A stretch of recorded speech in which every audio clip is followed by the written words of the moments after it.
Hi everyone. Good morning. Good to see you all. As I said, Zen in the modern world. Here we are on Zoom again. I hope. Brenda, can you hear me? Okay. Yeah. Okay. I, I hope our purely Zoom existence is soon to be over. Just so you know the situation here, Lori, who I live with, and Melissa and Chalet are here in the house. Everybody is fully vaccinated and into that window of, what is it, 95% safety and tested negative, and those are the rules we're playing by right now. And it's sure nice to have everybody's help physically and to have a few voices in the room chanting. So I, hope soon to welcome the rest of the voices into the room and at the same time to Jacob and Mark and Karen and people that aren't necessarily right next door. Sometimes the other side of LA seems like an eternity away. Mel. Our commitment with Prajna Heart is to always have a digital door open and to keep refining this technology so that everybody can have access from no matter where. Karen, who's on the screen with us, has a beautiful property down in San Juan Capistrano, and she has offered up the lodge there as a place for us to gather, when it's appropriate to do so. So it's so nice to share the room with all of you and the room with all of you. As it goes with the Zoom world, and I mentioned this last night, we've made some adjustments, and some of you know this and some of you don't. Typically on the first day of session, we just throw you in and it's like all zazen all the time, with work practice and no Dharma talk on the first day and no interview until, generally the evening, if at all, Dokusan with Tenshin Roshi. We're changing things up a little bit just to deal with the fact that we aren't together and our time is somewhat compressed. So hence a Dharma talk today. I hope that's a good thing for you and not a negative. I'll try to make it that. So yeah, Paul, Karen, in particular, I know the format isn't as well known to you, but if you do go to a traditional session, be prepared for that first day to just go, when do I get to talk to somebody? And it never happens. Likewise, I know when we do our Sunday talks and when Roshi does his Sunday talks, we talk for, about 25 minutes or so, and then there's generally an open forum and discussion. We tend not to do that in Sesshin, mainly because we want to provide the opportunity for people to get the maximum value out of their time, your time with your sitting and your practice. So the Dharma talks tend to provide a catalyst or provocation perhaps for the sitting that you will continue to do. So I just want to note those differences. The first day of session can be a little chaotic, and certainly over here we're dealing with dogs and technology and trying to sort that. I hope it's not too distracting on that side. But more than that, even if you have sequestered yourself up on the mountain or in a zendo in the city, or as Mark did in an Airbnb so that he can focus and really commit the time to this session, there's another kind of chaos, another kind of activity, another kind of busyness that I have to remember to look at you guys in the room. It's so odd to have people in the room. See, I'm favoring the screen rather than the room, so for what it's worth. There's another kind of incessant activity, isn't there? The activity of the mind, the thinking mind. Okay, and it's important to make that distinction. The thinking mind or thoughts or brain, okay, that mental activity, that constant screenplay, script, dialogue, opinions, thoughts, that is streaming through that organ called the brain. Because in Zen, in the most pure sense, mind is not that. Mind is a sixth sense, if you will. It is perception. So you have, I always have trouble getting all five. So you have sight, hearing, smell, touch, taste. Phenomena. And phenomena is the mind, right? Did I get them all? Should have been six. Body, mind. Yeah. Anyway. Mind is considered another sense.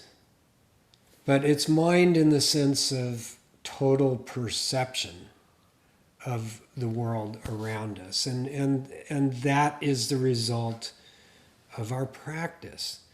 Now, the thinking mind is a different thing altogether. You know, the thinking mind, the machine that generates the thoughts, is more like... You know, I changed this up the other day because John Aharoni, who can't be with us right now, introduced us to a young athlete who had a car accident 11 years ago and is paralyzed. So some of the physical metaphors I found myself having to rethink because of a different relationship to body and when you're in that situation. So if you think of the thinking mind like your nose, okay, like the sense of smell. Okay, we smell things all the time. We taste things all the time. We touch things, we hear things, and we consider them inputs into what we perceive.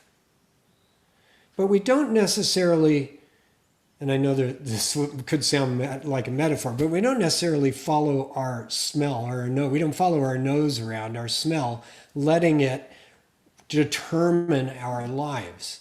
We don't consider what we smell to be what we understand.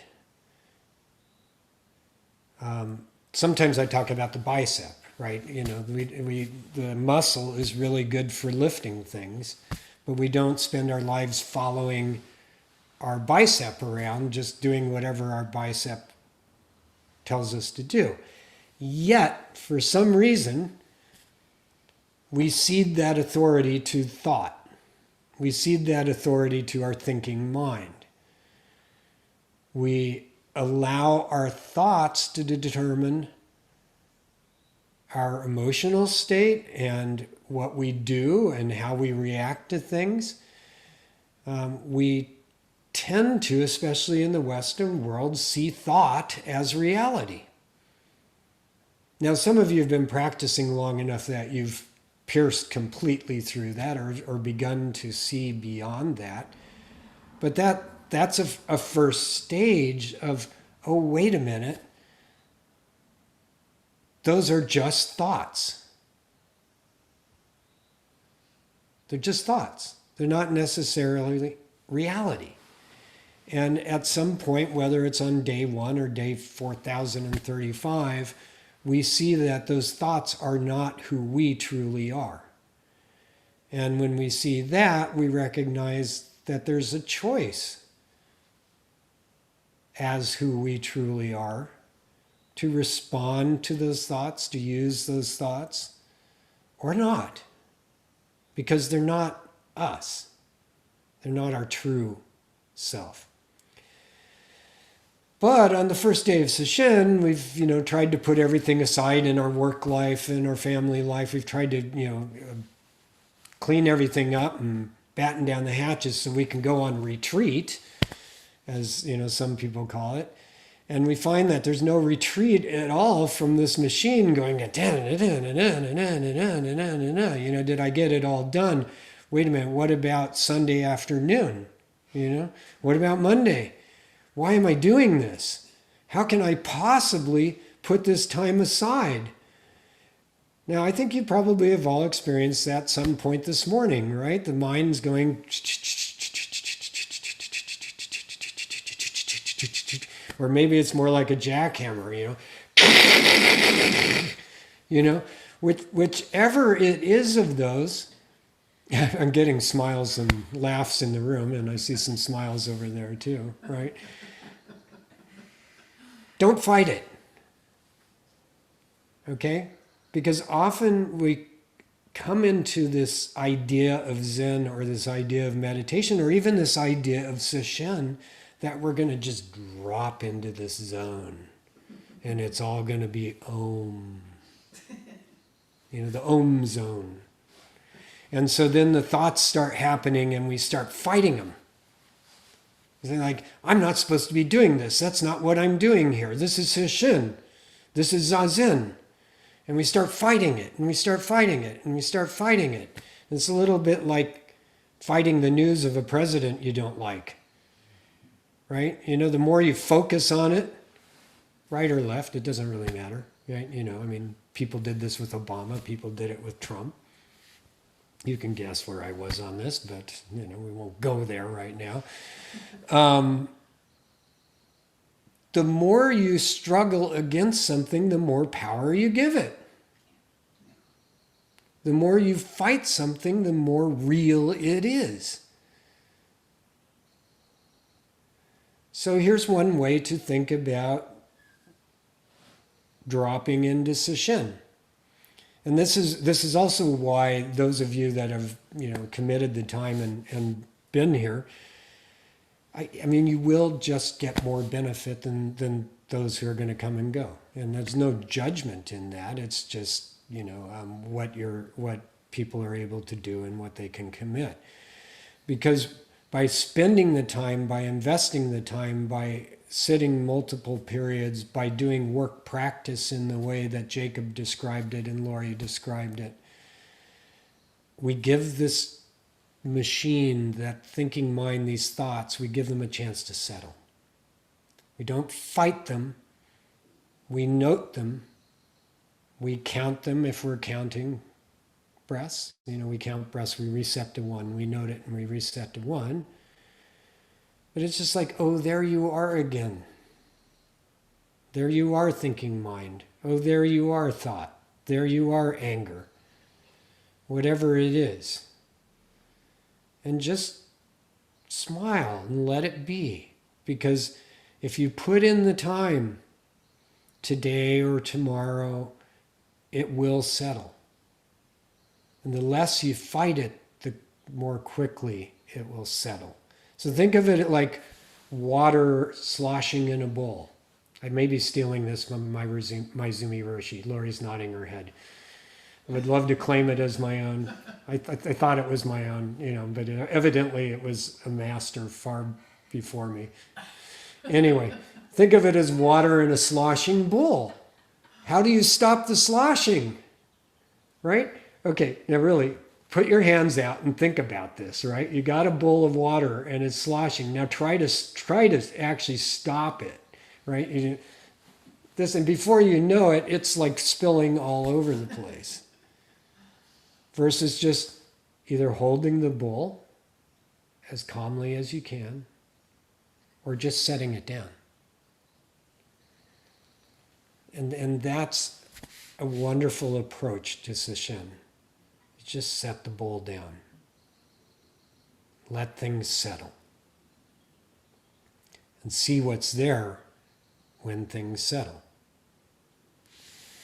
Now, some of you have reached out and either in person or via email with specific things that you want to work on during this session. whether it's how do I penetrate this exact emotion, or is there anything I can do beyond counting my breath? Like, can you give me something else to work on? And we've had those conversations, and some of you are doing koan study, and so you innately have something to work on. But even if there is that something to work on, start with setting the bowl down. Start with letting everything settle. Because you cannot think your way to this. You cannot think your way to this. Gary Shinshin Wick says, the eye cannot see the eye. Right? And we can't think our way to seeing our true nature and our true self. So we come to this practice, many of us, knowing that because we've tried. We've tried really hard to think our way through our entire lives and to solve every problem and to be knowledgeable and the one knowing about all of this. And, at least for me, it just got to be exhausting. I'm not that smart.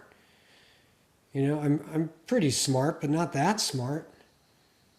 Not smart enough to use my mind to understand my mind. So I came to the practice going, there has to be another way.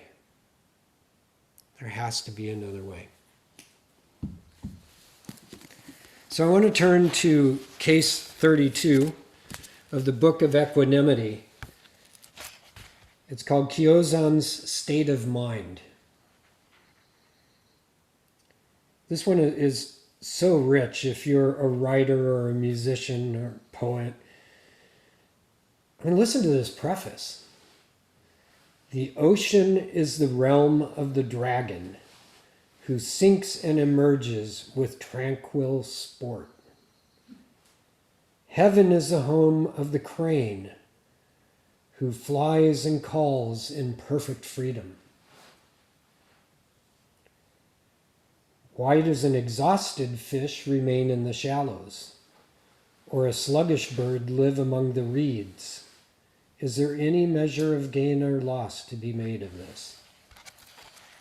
Beautiful preface. The main case. Attention. Kyozan asked a monk, "Where were you born?" The monk replied, "Yu province." Kyozan said, "Do you think of it?" The monk replied, "I think of it always."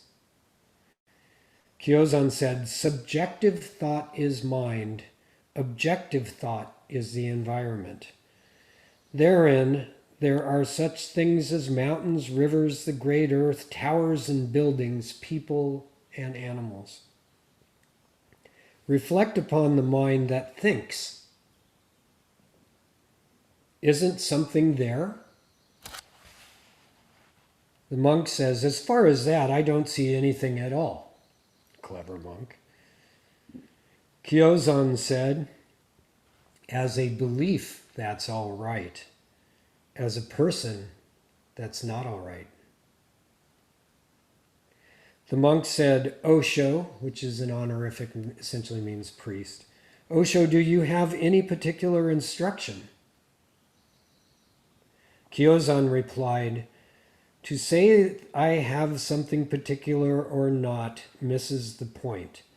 As for your view, it reaches only one mystery. In taking a seat and wearing robes, observe it for yourself later on." Great instruction for Sesshin, by the way. In taking a seat and wearing robes, observe it for yourself later on. The appreciatory verse, "Embrace without separation, fly without impediment. Gate and fence tower high, barrier and chain weigh heavy. When drinking is abundant, the guests go to sleep. When bellies are full, the farmer is destitute. Shooting in the vast sky, the wind flaps the Garuda bird's wings." Stamping the waves in the blue sea, thunder sends off the sporting dragon. Anyway, just really, really beautiful. In the preface, the ocean is the realm of the dragon who sinks and emerges with tranquil sport. Both the dragon and the crane in Zen language, represent the freedom of being fully realized. Okay, because if you look at the rest of the verse, why does an exhausted fish remain in the shallows? So it's like fish versus dragon, and there are many sutras and stories and legends of fish transforming into dragons that fly to the sky, right? And likewise, a sluggish bird in the reeds. Okay, reeds and weeds are often symbols of the complications of our lives. Okay, or getting caught in the weeds. Right, we know that. Grass also. And Lori, as a horticulturalist, would say, well, reeds are grass, which they are. So grass, reeds, weeds. So a tired bird kind of stuck in the reeds versus the crane. Remember, this is all just symbols. Crane who flies and calls in perfect freedom. So the opening preface is setting up this and that, this state and that state. What is the state of your mind? You're getting a chance to look at that today, tomorrow, the next day. So then as we go to the main case, Kyozan asked a monk, where were you born? And the monk replied, you province. Where were you born? Where have you come from? Is a kind of question that comes up in these cases over and over again. And it's a double-sided question. And there's a couple of ways to answer it. And in this case, the monk just says, I was born in Yu province. It's just simply, I was born in Yu province. Dan, Shiro, where were you born? Albuquerque. Okay, Albuquerque, New Mexico. Glamorous as hell. Anyway, Albuquerque. Now, the question can also be, where were you born? Where are you? Where do you originate? Where do you begin? Where do you end? But in this case, the monk just answers cleanly, Yu province. And in these cases, there's always an exchange and there's always a test. There's like a call and a response. And the two peers or the teacher student, there's always this game being played, And so in this case, where were you born? The monk answers Yu province. It seems pretty clean, at least according to the way the case goes on, because the master doesn't stop him in his tracks right there. He just takes it and keeps going. Do you think of it? Do you think of where you were born? And the monk replies, I think of it always. Now you could also ask, what is this it? I think of it always. Remember the jackhammer? Yeah, I think of it always. I think of it always. Not a bad answer. Kyozan goes on to say, subjective thought is mind, objective thought is the environment. So now we're talking about direct experience, the environment, the mountains, the trees, the hawk, the bird, the incense, the stone wall behind Mark. If he falls asleep and hits his head on it, that's pretty objective. Ow, it hurts. But the subjective mind, I have my wife of 31 years laughing. I think that's good. Keep boredom from slipping in.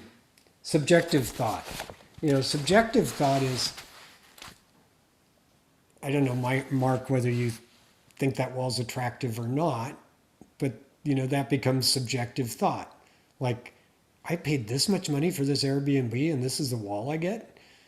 Or whatever there's in the pantry. Subjective mind starts coming in and having a different view of the environment. That's the distinction here. Reflect upon the mind that thinks. So this is direct instruction. And again, a great instruction for Sesshin.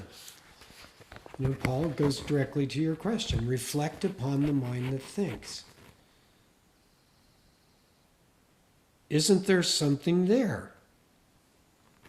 Now the monk takes the bait and falls into the trap. Because a clever monk goes, well, as far as I can see, right? As far as that, I don't see anything at all. Now, what is that? I don't see anything at all. I'm looking at the thinking mind and I don't see anything at all. This is a proclamation of enlightenment. I've studied this, I've looked, I'm realized I'm enlightened. There's nothing there.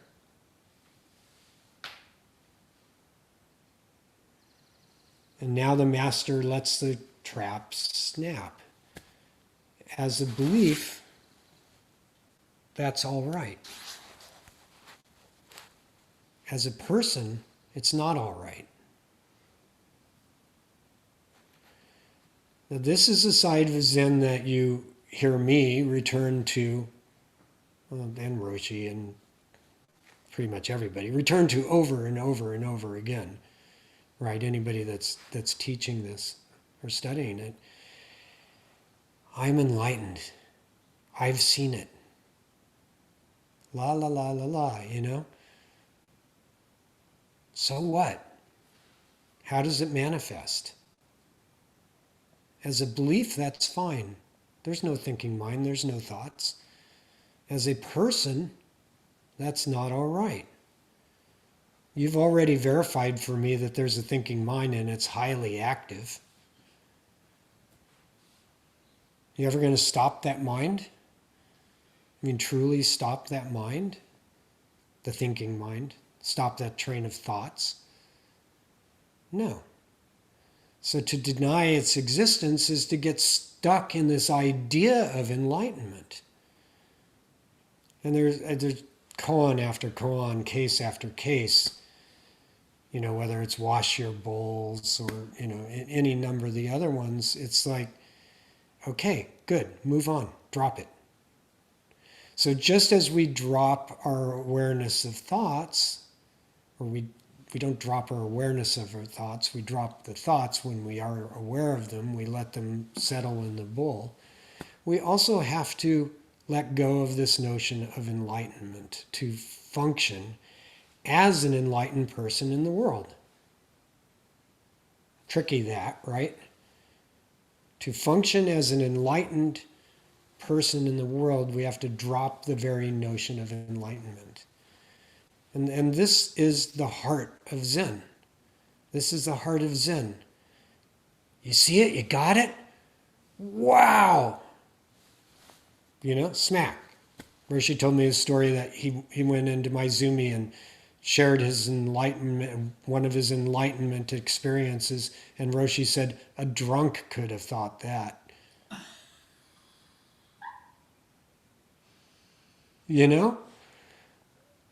But there's merit to that, right? It's like don't get hung there. And then the monk says, Osho, do you have any particular instruction? Kyozan replied, to say I have something particular not misses the point. As for your view, it reaches only one mystery. So he's saying that you, with your thought that there is no thinking mind, there's nothing there, I can't find anything there, that's half the picture. And you need to integrate both sides of these. You need to integrate how it feels to get slapped in the face with the idea that there's no face and there's no slap and there's no me and there's no you. We need to be able to move fluidly like the crane in the heaven or the dragon moving in and out of the depths of the ocean with complete freedom. And see how the preface and the koan and the verse start working with each other. The way these are constructed, most of you probably know, but the koans are a case or a record of an exchange that happened between to Zen practitioners somewhere in history. Then, somebody else comes along and compiles them all and writes prefaces. Then the people doing this are masters in their own right, and appreciatory verses. And at some point in our practice, we're called upon to write new appreciatory verses for some of the koans. So it is, again, how do you express this? And those of you working on koans know that that's always the question. How do you express this? How do you express this? And there are classic expressions of the koans. And then there's also what rings true right here, right now, today, in this room, for you. And the reason the teachers push us so hard on that is because that's how we want to manifest it in our lives too. 'Cause if I walk down the street and start telling this story about Kyozan and a monk and a crane and a dragon and, like, maybe it'll work, but probably not. But if the trash can falls over in front of a car and I hop out to pull it out of the way, that's a different kind of manifestation. I want to read a little bit about, directly from Gary Shinshin's Wick's writing, because I can't beat it, so why not just share it? Kyozan, by the way, lived in the 9th century and was a student of Isan. I think on Sunday there's a koan with both Isan and Kyozan in it, which I may work with on Sunday when we get there. Isan, who was Kyozan's teacher, once told Kyozan, "When thoughts are exhausted, you have arrived at the source, where the true nature is revealed as eternally abiding. In that place there is no difference between affairs and principles, and the true Buddha is manifest." When thoughts are exhausted. This is the process of Sesshin. It's the process of a lifelong practice. It's the process of sitting, a Tuesday and then a Thursday and then a Sunday. It's the process of sticking with this, exhausting the thoughts. And sometimes we need to do that. Just exhaust them. Just let them keep coming, let them keep coming, let them keep coming. Because over the days of Sesshin, I guarantee they and you will get tired of them. And then something else is possible.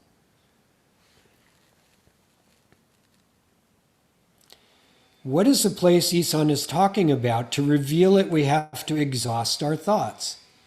Subjectively, we have thoughts about who we are, thoughts about who we should be, and who we want to be. Objectively, we think about the nature of others and other things and our relationship to them. In our reactions to situations that arise in our life, we are often protecting some kind of image or picture of who we think we are. That's why Kyozan says, as a belief that's all right, as a person that's not all right. Now look at that. In our reaction to situations that arise in our life, we are often protecting some kind of image or picture of who we think we are.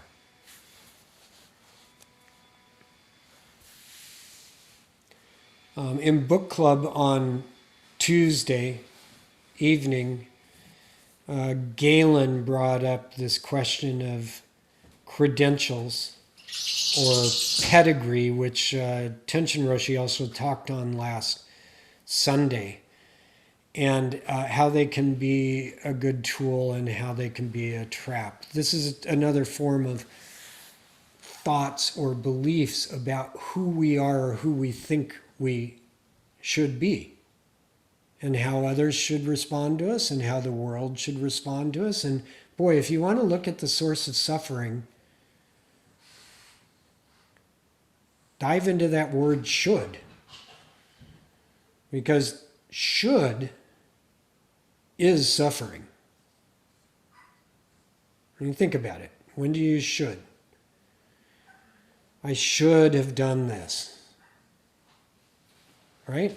You know? It's okay by me. She should do this. It should be like this. I should be like this. The world should be like this.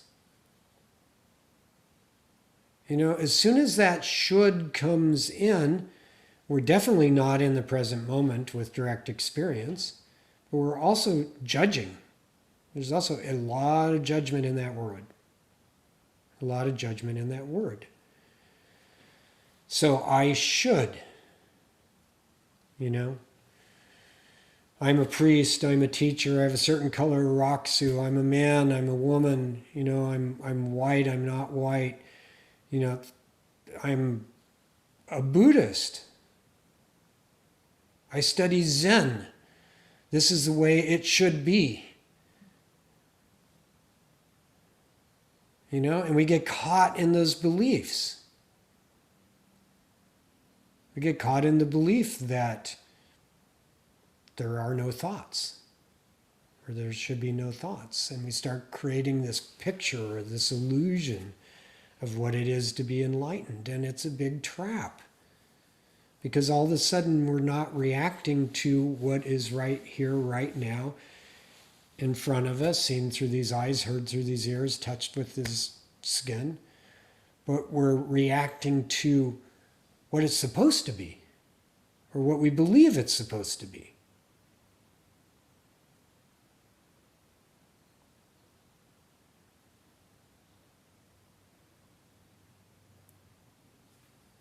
There's a lot going on in the world right now that it's pretty easy to conjure up this supposed to be, not supposed to be-ness. And I'm not suggesting that there is not right or wrong or evil or good. But we need to get intimate with this mechanism that judges so that we're not getting wrapped up in the story, but actually just understanding exactly what is so. We did an exercise some weeks back, the plastic baggie exercise, where you start taking everything that you define as yourself or that you identify with and put it in the baggie. And I know, Paul, you're going to steal that one, you know, but you know, I think it was stolen probably from Est, and I'm trying to remember the movie that it actually appeared in a movie at one point. But anyway, you start putting everything you identify with in this imaginary baggie, and then you set it aside. And one of our members, Tal, who has family in town and can't be with us for this Sesshin, she had this amazing observation that as she went deeper and deeper and putting more and more things in the baggie, all that was left for her was her true moral compass. And I found that fascinating, beautiful, actually. Because sometimes we think of morals or precepts or 10 commandments as a list of shoulds and should nots. But what Tal actually discovered beyond all of the shoulds and should nots and beyond everything that she thought she was or was not, you know, we took what would, for Tal, it would be woman, her name, daughter, Jew, right? You know, Angelino, somebody that works at a nonprofit, whatever her political beliefs are. She's putting all of those into the baggie, right? Now, when you think about it, all of those things have beliefs and thoughts and opinions and shouldness to them. And she diligently did this exercise and put them all in the bag, and how she described it is all that she was left with was her true moral compass. And that's beautiful. That goes way beyond reciting liturgy. That goes way beyond memorizing the precepts. That's discovering that at someone's core, you can say things like, I eat to stop all evil, I eat to practice good, right? And it goes way beyond the words. It goes way beyond the words. We transcend the words, and that's what Kyozan's getting at here. As a belief, it's okay. As a person, it's not. And it seems, it could seem a little contradictory, right? Well, as a person, I need all of those beliefs and stuff. As an enlightened person, I don't. Kyozan's actually flipping it on its head. As a belief in the emptiness of realization, that's okay. But as a person, that's not okay. How are you going to deal with this? And this question comes up over and over in Zen. Master dying and saying, how will you make sure that my true Dharma I is not extinguished? It's a direct question. How are you going to carry this on? You go to the top of a mountain and sit there? Paul, this is really relevant in your chaplaincy work. Really relevant, right? How do you take that realization? Or Ken in your various practices, all of us. Karen in your shamanism, how do you take it out there?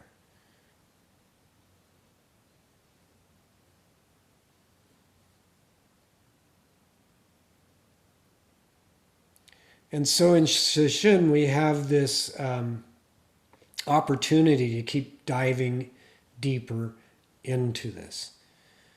What is true? Who, Karen, who? Who is it that sees through these eyes and hears through these ears? Who is that? Who is it that can see the thoughts and drop them? If you did nothing else with Sesshin and just try to penetrate that question, who? That's good work. What is anger? Where does it arise? Try to find the source. And I told this story the other day to a group of 36 youngish people in, most of them were in New Delhi.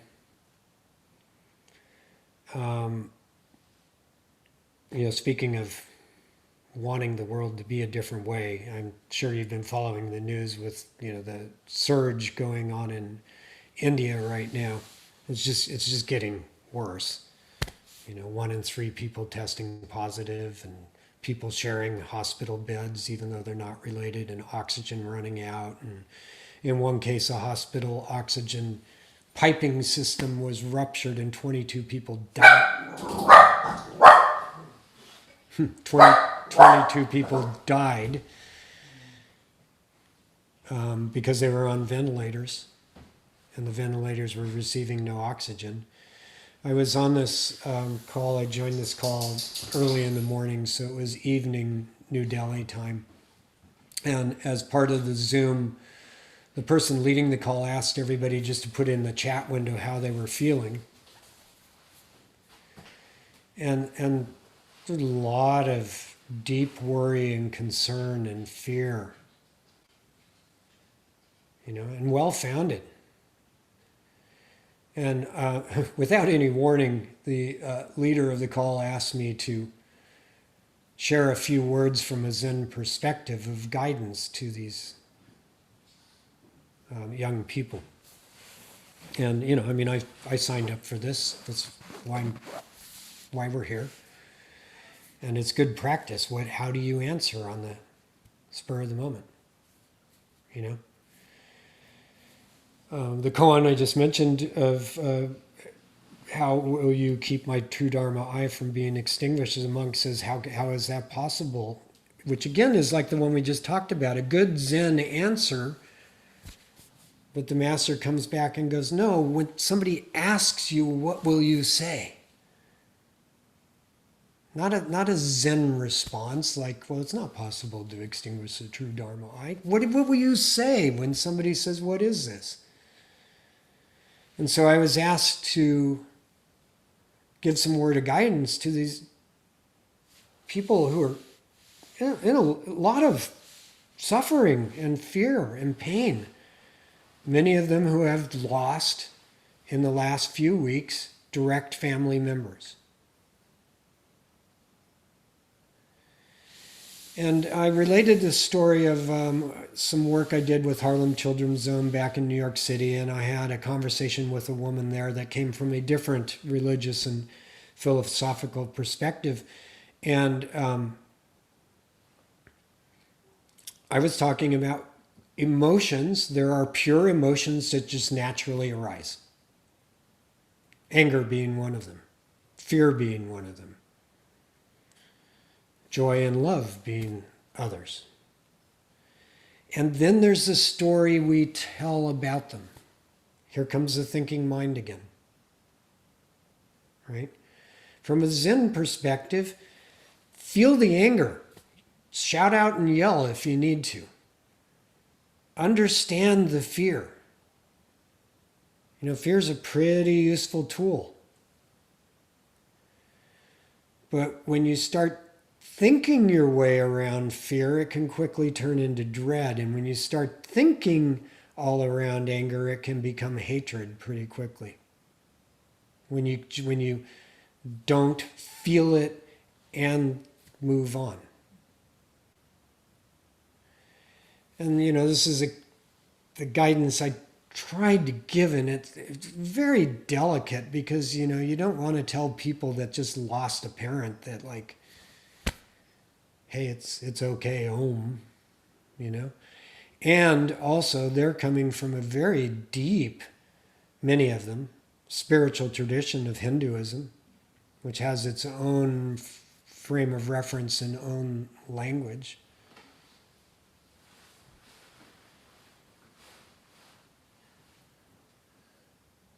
And then I said, because there's an opportunity here to feel the feeling and then keep going deeper. And I started accessing some other language, which is not necessarily Zen Buddhism, but I think you guys will get it because this is another great opportunity for these 4 days together.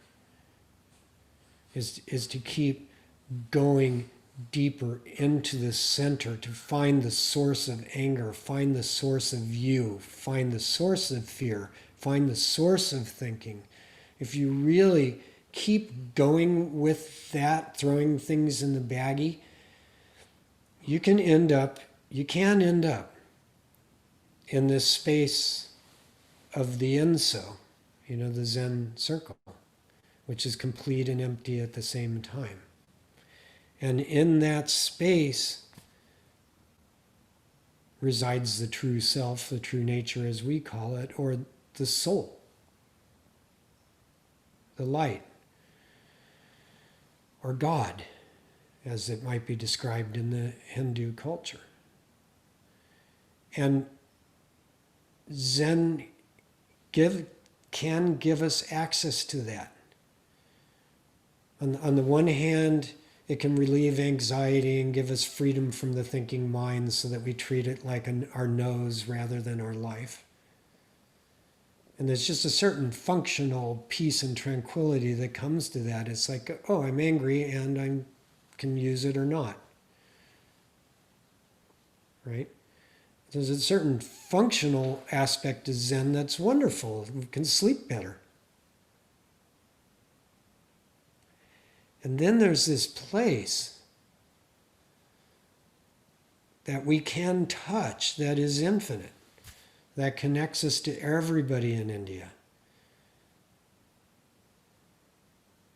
and Minnesota in a way we never imagined possible, certainly in a way that this kid from Albuquerque never imagined possible. We can understand God, whether we give it that name or not.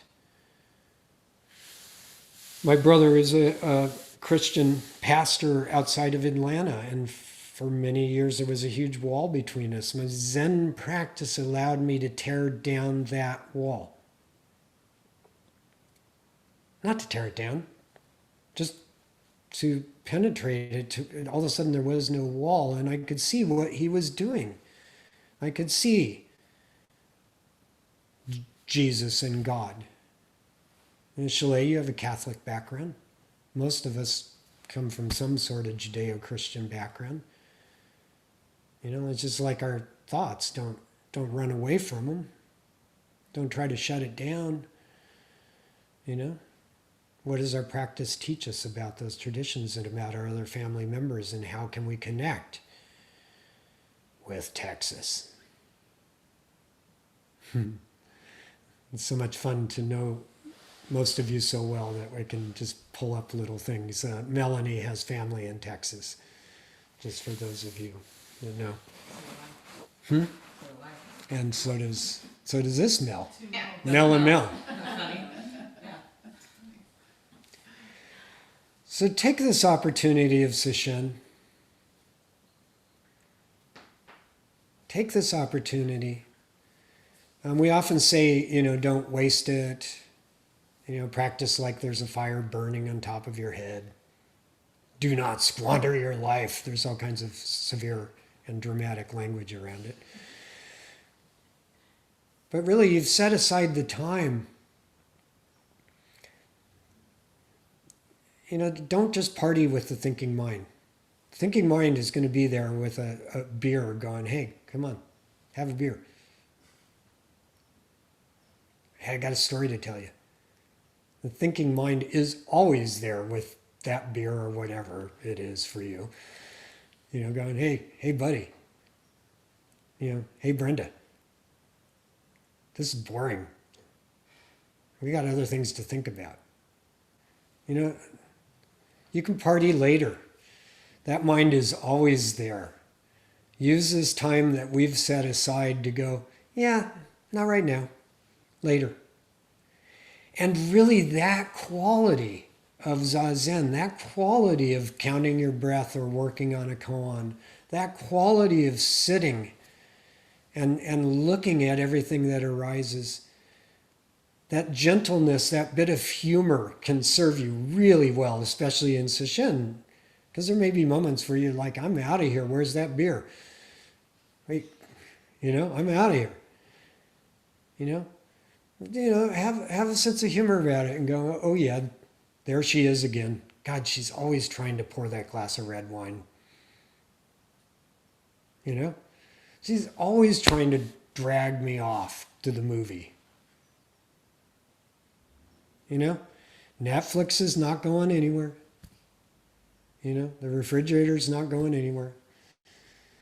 Let's just use this time and when that temptation, that seduction comes up, just put it aside. Try to go a little bit deeper. Stick with it. You know, if you're counting breaths, go back to 1. You know, if you're sitting with who is this, go back to the question.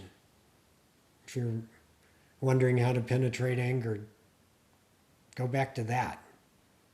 Drink that. You know, drink that fully. And keep going.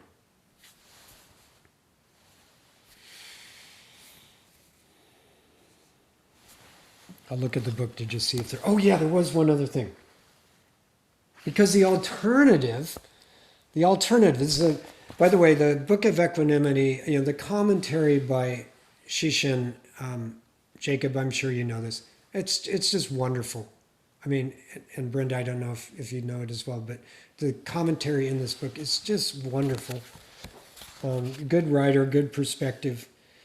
He says, the monk in this koan is what we call a board-carrying fellow. And then he goes on to describe walking down the street, carrying a big piece of plywood, you know, kind of as best you can, holding it and walking down the street. And walking down the street with this piece of plywood that's blocking your view of one side of the street. And walking down the street going, this is a weird place. Why are there only buildings on one side of the street? And letting that barrier define your existence and your view of the world. This is a weird place. There's only one side of the street. Rather than just like either putting the board down and going, wow, or putting it to the other side and go, oh, there's the other side.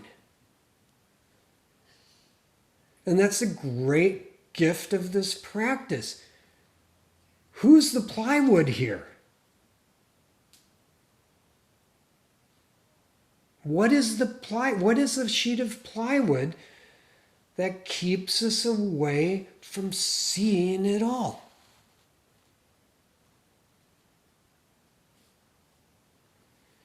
It's another way of looking at Sesshin. Getting rid of that damn piece of wood. Just dropping it. Just dropping it. When I was still in my advertising days, I would often finish Sesshin and have to, it seemed like it always happened this way. I'd finish Sesshin and have to go immediately to the airport to fly somewhere. And I tell you, if you do this work diligently, even the airport can be this beautiful place of light.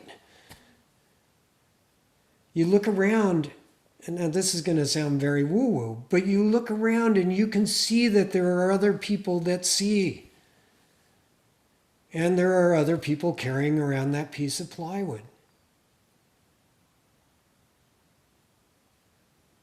And I know many of us have experienced this many times, walking out of Sesshin, and the world looks different. The colors look different. The people we love all of a sudden appear to us differently. Apply yourself diligently. We're all getting the same alert, right? Apply yourself diligently, and the barrier falls. The gateless gate of Zen. The gate that is no gate. We have to walk through it, but there's no gate. So, that's my invitation on the first day of Sesshin. Practice diligently. Keep going. Don't take the glass of wine or beer from the thinking mind that's trying to get you, out of the house and up to the bar, metaphorically. Or perhaps literally. Just keep going. Just keep going. And put the bowl down. Especially right now. Just put the bowl down. All right, I think that's enough for now. Why don't we...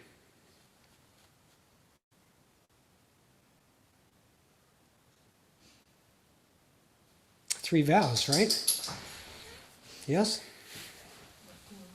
4 vows? 4 vows.